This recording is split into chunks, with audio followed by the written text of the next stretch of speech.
Hello दोस्तों, आज हम यहाँ बात करेंगे 68 बीपीएससी नोटिफिकेशन के बारे में। 68 बीपीएससी का नोटिफिकेशन कब आएगा और क्या है इसकी चयन प्रक्रिया, क्या रहेगी इसकी योग्यता और कैसे मिल सकती है इसमें सफलता, तो सबके बारे में यहाँ करेंगे डिस्कस। तो बने रहिए इस वीडियो के अंत तक। सबसे पहले 68 बीपीएससी नोटिफिकेशन के बारे में बात करते हैं। तो बीपीएससी ने जो एग्जाम कैलेंडर जारी किया है तो उसमें उन्होंने डिक्लेयर किया है कि 67 का एग्जाम जो है वो अगस्त के अंतिम सप्ताह में ले लिए जाएंगे। तो जैसे ही 67 के एग्ज़ाम ले लिए जाते हैं तो ये निश्चित है कि 68 का नोटिफिकेशन उसके नेक्स्ट मंथ में आ ही जाएंगे। तो 68 का जब नोटिफिकेशन आ जाएगा तो उसके पहले हमें ये जानना जरूरी है कि उसका क्या क्या सिलेबस होता है और उसी के हिसाब से उसी के तरीके से हमें तैयारी करना शुरू करना चाहिए। तो सबसे पहले हम सिलेबस के बारे में भी जानेंगे, उसकी योग्यता के बारे में भी जानेंगे। तो सबसे पहले ये जानेंगे कि जो ये भर्ती ली जाती है तो किन पदों पे भर्ती ली जाती है। इनमें जो भर्ती ली जाती है बिहार प्रशासनिक सेवा, पुलिस सेवा और अन्य सेवाएं जो हैं उसमें अधिकारी के रूप में इसमें चयनित किया जाता है। अगर इसमें आप चयन होते हैं तो उसकी उम्र सीमा क्या होगी, तो समान वर्ग के लिए होता है 21 से 37 वर्ष और महिला के लिए 40 वर्ष और ओबीसी भी 40 वर्ष और SC ST पुरुष और महिला दोनों के लिए 42 वर्ष अधिकतम उम्र सीमा रहती है। बात करें शैक्षणिक योग्यता की, तो शैक्षणिक योग्यता स्नातक उत्तीर्ण होना चाहिए। इस चयन प्रक्रिया जो होती है वो टोटल 3 चरणों में होती है। पहला जो चरण है वो प्रारंभिक परीक्षा होता है जो 150 मार्क्स का होता है। दूसरा चरण होता है मुख्य परीक्षा और तीसरा होता है इंटरव्यू। जब आप प्रारंभिक परीक्षा पास कर जाते हैं तब आप मुख्य परीक्षा के लिए एलिजिबल होते हैं। उसके बाद मुख्य परीक्षा जब पास कर जाते हैं तब आपको इंटरव्यू के लिए बुलाया जाता है और उसके बाद मेरिट लिस्ट बनती है। तो जो मेरिट लिस्ट बनती है वो मुख्य परीक्षा और इंटरव्यू के मार्क्स के आधार पे बनती है। उसमें प्रारंभिक परीक्षा का मार्क्स नहीं जोड़ा जाता है। तो सबसे पहले प्रारंभिक परीक्षा का जो सिलेबस है उसको जान लेना जरूरी है। अगर आपको सिलेबस पता है तब आप उसी अनुरूप आप अपनी तैयारी करते हैं। और सिलेबस को में ये भी जानना जरूरी है कि कौन सा सब्जेक्ट का कितना वेटेज होता है।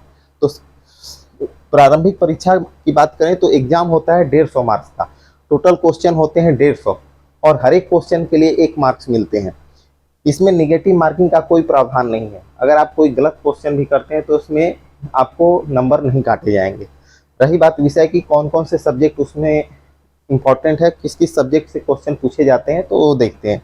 सबसे पहले इतिहास, हिस्ट्री जो है, हिस्ट्री का 3 पोर्शन होता है, प्राचीन भारत, मध्यकालीन भारत और आधुनिक भारत। तो इन तीनों पोर्शन से 30 क्वेश्चन प्रारंभिक परीक्षा में पूछे जाते हैं, जिसमें आधुनिक भारत का जो है उसका वेटेज ज़्यादा रहता है, उससे ज़्यादा क्वेश्चन रहते हैं। दूसरा सब्जेक्ट है भूगोल। इसमें विश्व का भूगोल और भारत का भूगोल दोनों से क्वेश्चन 10 पूछे जाते हैं। उसके बाद राज्य व्यवस्था, पॉलिटी, जिससे 10 क्वेश्चन पूछे जाते हैं। चौथा है भारतीय अर्थव्यवस्था, जिससे 10 क्वेश्चन पूछे जाते हैं। पांचवा जो है समसामयिकी, करंट अफेयर्स, जिससे 30 क्वेश्चन पूछे जाते हैं। छठा जो सब्जेक्ट है वो साइंस है। इसमें बायो, केमिस्ट्री और फिजिक्स तीनों का मिला के 30 क्वेश्चन पूछे जाते हैं। उसके बाद आता है बिहार स्पेशल। बिहार स्पेशल में बिहार का history, geography, polity, economics and current सारे मिला के 20 क्वेश्चन बिहार स्पेशल से पूछे जाते हैं। उसके बाद आता है गणित, मैथ्स से जो 10th लेवल का होता है उसमें से 10 क्वेश्चन पूछे जाते हैं।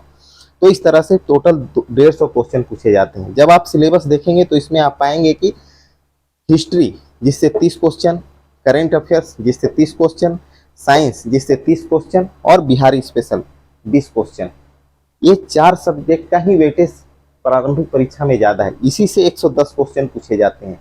तो इन 4 सब्जेक्ट पे अगर स्टूडेंट फोकस करें तो आपकी सफलता सुनिश्चित हो जाती है। विगत वर्षों में देखा गया है जो कट ऑफ मार्क रहा है वो जैसे 66 का है, 108 जनरल कैटेगरी के लिए गया था। तो आप अगर 110 प्लस क्वेश्चन सही करके आते हैं तो आप पीटी निश्चित है कि आप उत्तीर्ण कर जाएंगे। जब आप पीटी उत्तीर्ण कर जाते हैं तो आप मुख्य परीक्षा के लिए एलिजिबल होते हैं। मुख्य परीक्षा का फॉर्म भरते हैं तो उसमें आपको 4 पेपर देने होते हैं जो अनिवार्य हैं। आपको चारों पेपर देने हैं। तो सबसे पहले एक समान हिंदी की बात करते हैं। एक पहला पेपर जो होता है समान हिंदी का, वो 100 मार्क्स का होता है। इसमें सिर्फ आपको क्वालिफाई करना होता है। इसका मार्क्स मेरिट में नहीं जोड़ा जाता है। लेकिन यह सबसे इम्पोर्टेंट रोल प्ले करता है इस अर्थ में कि ये इसमें आप जब पास होते हैं 33% मार्क्स लाते हैं, उसके बाद ही आपका रेस्ट कोर्स जो पेपर है वो जांच किया जाएगा। अन्यथा इसमें अगर आप फेल हो गए तो आपके आगे के पेपर जांच नहीं किए जाएंगे, आप रेस से बाहर हो जाएंगे। इसलिए हिंदी को आपको हल्के में नहीं लेना है, इसको भी आपको उतनी ही तैयारी करनी है जैसे बाकी आप सब्जेक्ट को करते हैं। ये नहीं कि आप इसका मेरिट में नहीं जोड़ा जाएगा तो आप इस पर कम फोकस करेंगे। उसके बाद होता है समान अध्ययन पत्र फर्स्ट, जिसमें 300 क्वेश्चन 300 मार्क्स के आपके पेपर होते हैं। इसमें 3 खंड होते हैं। पहला खंड जो होता है वह भारत का आधुनिक इतिहास एवं संस्कृति होता है। इसमें टोटल 5 से 6 क्वेश्चन पूछे जाते हैं और उसमें 3 क्वेश्चन का आपको आंसर करना है और हर एक क्वेश्चन के लिए आपको 38 मार्क्स मिलते हैं। उसके बाद जो दूसरा खंड होता है राष्ट्रीय तथा अंतर्राष्ट्रीय महत्व का वर्तमान घटना चक्र, करंट अफेयर्स, जिसमें आपको 5 से 6 क्वेश्चन रहेंगे, जिसमें आपको 3 क्वेश्चन का आंसर करना है और हर एक क्वेश्चन के लिए 38 मार्क्स है।